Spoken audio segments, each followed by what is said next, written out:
नाज़रीन, जोंगल लॻो ॻोठ बख़्शण पहोड़ में गवर्नमेंट हाई स्कूल जो कम गुज़िरियल 3 सालनि खां मुकम्मल न थी सघियो आहे, जंहिं सबबि केतिरा ई ॿार तालीम जे ज़ेवर खां महरूम आहिनि। इन हवाले सां पेश आहे सुहेल अहमद बंगलाणी जी हीअ रिपोर्ट। जी नाज़रीन, इन वक्त असीं मौजूद आहियूं ॻोठ बख़्शण पहोड़ में। बख़्शण पहोड़ जे बॉयज़ हाई स्कूल जो कम ठेकेदार अध में छॾे ग़ाइब थी वियो। हिन वक्त असीं ॻोठण सां गॾु बीठा आहियूं। उहो चवंदा उन्हनि जो छा चवणु आहे। असांजी दरख़्वास्त आहे सिंध गवर्नमेंट खां, ही ठेकेदार कुझु अरसे तां हीअं अची कमु करे अध में छॾियो हलियो वियो आहे। मटीरियल बि नाक़िस इन में इस्तेमालु करे पियो वग़ैरह हर शइ इन में ॾाढो तकलीफ़ आहे। तालीम अध में आहे, ॿार असांजा परेशान आहिनि, परे परे ताईं वञनि था।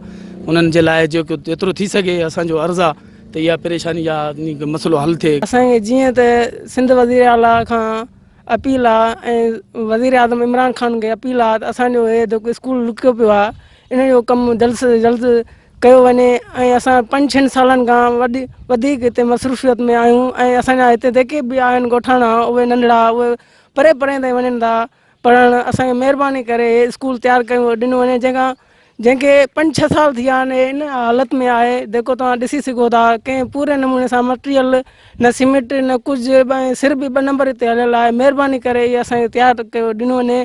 असांजो ठेकेदार छॾे वियो आहे, 3-4 साल आहे स्कूल अध में पियो आहे। छो ॿार नंढड़ा असांजा दरपदर आहिनि, ॿाहिरिनि ॻोठनि में वञनि था पढ़णु। प्राइमरी बि ईअं पई अची अधुरकी, हाई स्कूल बि ईअं पियो आहे। छो हॉस्पिटल असांजा ॿार तमामु दरपदर आहिनि, कोई बि सहूलियत न आहे असां वटि। जी नाज़रीन, जीअं तव्हां इन ॻोठाणनि जूं ॻाल्हियूं ॿुधियूं, इन ॻोठाणनि जो चवणु आहे त जल्द खां जल्द सिंध हुकूमत खे अपील था कयूं त इन स्कूल जो कमु मुकमिल कयो वञे, जीअं त असांजा ॿार तालीम पिराए सघनि।